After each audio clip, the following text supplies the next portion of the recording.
रात के ठीक 3:07 दिल्ली के सिविल लाइंस थाने में फोन की तीखी घंटी बजी। साहब, यहाँ कुछ गड़बड़ है। वो आदमी जिंदा नहीं है, लेकिन हिल रहा है। लाइन पर थरथराती आवाज थी। जासूस अर्नब चौहान, जो अपनी सूक्ष्म दृष्टि और ठंडी समझदारी के लिए मशहूर था, तुरंत उठ खड़ा हुआ। उसकी आंखों में नींद का नामो निशान नहीं था, बस वही ठंडापन जो हर जांच की शुरुआत में उसके चारों ओर जम जाता था। वह पुरानी हवेली जैसे दिखने वाले राजविलास बंगले पहुंचा, जहां रिपोर्ट दर्ज हुई थी। बंगले के बाहर पुलिस के जवान असामान्य बेचैनी में थे। कोई अंदर नहीं जा रहा सर, कांस्टेबल बोला। हमने अंदर से किसी के हंसने की आवाज सुनी है, जबकि वहां कोई जिंदा नहीं है। अर्नब ने अपने दस्ताने पहने और अंदर कदम रखा। हवा बासी थी, लेकिन उसमें अजीब सी बदबू थी, जली हुई मोमबत्ती और गीले बालों जैसी। गलियारा लंबा था और दीवारों पर पुराने चित्र टंगे थे। एक चित्र में एक औरत की आंखें अक्सर हर कोने से अर्नब की ओर घूमती प्रतीत होती। बाकी सब कमरों के दरवाजे बंद थे, सिवाय एक के। वहां फर्श पर पुराना ग्रामोफोन रखा था और उससे धीमी परतों में आती हुई एक उल्टी चलती आवाज सुनाई दे रही थी, जैसे कोई भूत अपना रहस्य उल्टा बोल रहा हो। अर्नब ने अपने रिकॉर्डर से उसकी फ्रीक्वेंसी कैप्चर की। जब उसने उसे नॉर्मल स्पीड पर प्लेबैक किया, तो अंदर से एक सिहरन पैदा करने वाला वाक्य गूंजा। अगला दरवाजा किसे खोलेगा, वही मर जाएगा। अर्नब ने धीरे से देखा। उस कमरे में 4 दरवाजे थे और हर दरवाजे पर उकेरा गया था एक पजल का निशान। जगह पूरी तरह सन्नाटे में डूबी हुई थी, जैसे वक्त ठहर गया हो। अर्नब ने 4 दरवाजों को गौर से देखा। हर दरवाजे पर एक अलग प्रतीक उकेरा था। एक आंख, एक ताला, एक घड़ी और एक उलझा हुआ धागा। उसने जेब से टॉर्च निकाली और दरवाजों के पास गया। अचानक उसे दीवार पर उभरी एक अनजान भाषा की लिखावट दिखी, जो खून से बनी लग रही थी। पुराने केस की यादें उसके मन में उठने लगी। क्या ये वही जरूर वाला केस है जिसमें एक ऑनलाइन पजल मास्टर ने इंसानों की जान से खेला था? पर यहाँ कुछ अलग था। चारों दरवाजे की बाश्प अलग अलग थी, जैसे कोई अदृश्य ताकत उसमें सांस ले रही हो। उसने पहला दरवाजा, जिस पर आंख का निशान बना था, हौले से छुआ। अंदर से एक ठंडी सांस जैसी आवाज आई और अचानक दीवारों पर बसी तस्वीरों की आंखें चमक उठी। एक पजल स्लाइडर दरवाजे के नीचे से बाहर आ गया।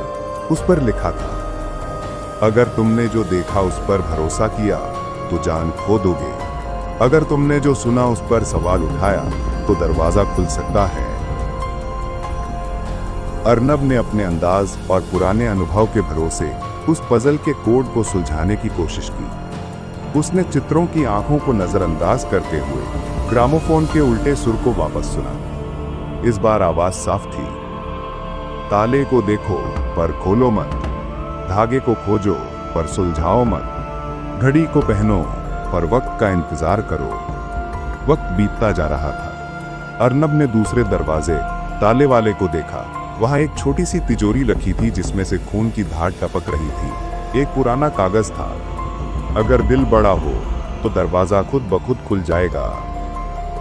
अर्नब ने अपने मन का डर छुपाया और तीसरे विकल्प, घड़ी वाले दरवाजे की तरफ बढ़ा। वहां एक टूटी हुई घड़ी थी, जिसकी सुइयां पीछे चल रही थी। अचानक दीवार की छाया में कुछ हिला, जैसे कोई अदृश्य चीज अर्नब को देख रही हो। उसने साहस करते हुए उलझे हुए धागे वाले चौथे दरवाजे की ओर कदम बढ़ाया। धागा धीरे धीरे खुद ब खुद उसकी उंगलियों में लिपटने लगा। तभी पीछे से एक चरमराती आवाज आई, तुमने पहला सवाल सुलझा लिया जासूस साहब, अब असली डर शुरू होता है। अर्नब मुड़ा। वहां कोई नहीं था, लेकिन चारों दरवाजे के ताले अचानक एक साथ खुल गए। मगर यह सिर्फ शुरुआत थी। कमरे के बीचों बीच फर्श पर एक लाल निशान उभर आया और गांव की पुरानी लोक कथा की तरह अर्नब को अपने ही डर और अतीत का सामना करना पड़ा। अर्नब के दिल की धड़कनें तेज थीं, लेकिन उसके चेहरे पर वही शांत गंभीरता थी। उसने कमरे के बीचों बीच उभरे लाल निशान को गौर से देखा। निशान एक उलझी हुई आकृति थी, जैसे किसी बच्चे ने डर के मारे दीवार पर अचानक कुछ खींच दिया हो। कमरे के चारों दरवाजे अब अंदर की ओर खुल गए थे लेकिन हर दरवाजे के पीछे सिर्फ अंधेरा था, इतना घना कि टॉर्च की रोशनी भी उसमें खो जाती थी। अर्नब ने साहस करके सबसे पहले उलझे हुए धागे वाले दरवाजे के अंदर कदम रखा। वहां एक छोटी सी मेज थी जिस पर पुराना टेप रिकॉर्डर पड़ा था और उसके ठीक सामने नाजुक सी मिट्टी की गुड़िया रखी थी। गुड़िया का चेहरा अजीब ढंग से मुस्कुरा रहा था, उसके होंठ पर ताजा खून के निशान थे। अर्नब ने धीमे से रिकॉर्डर चलाया। टेप पर किसी छोटे बच्चे की थरथराती आवाज सुनाई दी। अगर मुझे सही सलामत यहाँ से निकाल सकते हो तो मेरी सच्चाई जानो। मैं डर हूँ, मैं प्यास हूँ, मैं वो आवाज हूँ जो हर सुनसान जगह से आती है। अचानक कमरा ठंडा होने लगा, दीवारें सीलन से भीग गईं और टप टप की आवाज गूंजने लगी। टेप रिकॉर्डर के नीचे एक कागज रखा था, उस पर कंप्यूटर कोड में लिखा था, 4 में से 1 सही है, बाकी ले जाएंगे अधूरी यादों में। जो घड़ी उल्टी चले उसे सही वक्त पर रोको, तभी सच्चाई का दरवाजा खुलेगा। अर्नब समझ गया कि अगला सुराग घड़ी वाले कमरे में है। वो बगैर वक्त गंवाए उस दरवाजे में गया। वहां दीवार पर टंगी घड़ी अब हवा में लटक रही थी। उसकी सुइयां अपनी स्पीड बदल रही थी, कभी तेज कभी एकदम धीमी। अचानक पीछे से अजीब सी हंसी गूंजी, जैसे कोई बच्चा और बूढ़ा एक साथ हंस रहे हों। अर्नब ने नोटिस किया, पूछताछ के हर पुराने केस की झलक उसकी आंखों के सामने से गुजर रही है और वह एक याद के सामने आकर अटक जाता है, जब उसका अपना छोटा भाई बिना किसी सुराग के गायब हो गया था। अब उसे यकीन था कि इस हवेली की गुत्थी कहीं ना कहीं उसके अतीत से जुड़ी है और शायद अगला दरवाजा खोलना उसकी हिम्मत और यादों की सबसे बड़ी परीक्षा होगी। हवेली का माहौल अब और भी डरावना हो गया था। अर्नब ने ठंडी सांस खींची और घड़ी वाले कमरे में पहुंचा। यहां हवा में घुली गंध और भी तेज थी, जैसे सीलन, जले तार और पुराने घाव की मिली जुली धार। कमरे में टंगी उल्टी चलती घड़ी अचानक रुक गई। उसी वक्त सामने रखे मेज पर रखा पुराना एल्बम अपने आप खुल गया। अर्नब ने पन्ने पलटे। हर फोटो में कोई एक चेहरा अजीब तरह से धुंधला था। आखिरी पन्ने पर उसके छोटे भाई की धुंधली फोटो थी, जिस पर किसी ने लाल स्याही से लिखा था, समय को वहीं रुकना था जहां डर ने जन्म लिया। अचानक दीवार से एक परछाई निकलकर अर्नब के सामने आ खड़ी हुई। उसकी आंखों में गहराई थी, चेहरा पहचान में नहीं आ रहा था। केवल एक मुस्कान थी, एक ऐसी मुस्कान जैसे वह बचपन में अपने भाई के चेहरे पर देखा करता था। परछाई ने फुसफुसा कर कहा, क्या तुम सच में सच्चाई का सामना करना चाहते हो अर्नब? हर पल जो तुमने भुला दिया वह अब इस हवेली का हिस्सा बन चुके हैं। अगर अगला दरवाजा खोला तो शायद लौटना मुमकिन ना हो। अर्नब ने साहस करते हुए जवाब दिया, सच से डरने वाले डर के वश में हो जाते हैं। मैं जासूस हूं, डर से सवाल पूछना मेरी फितरत है।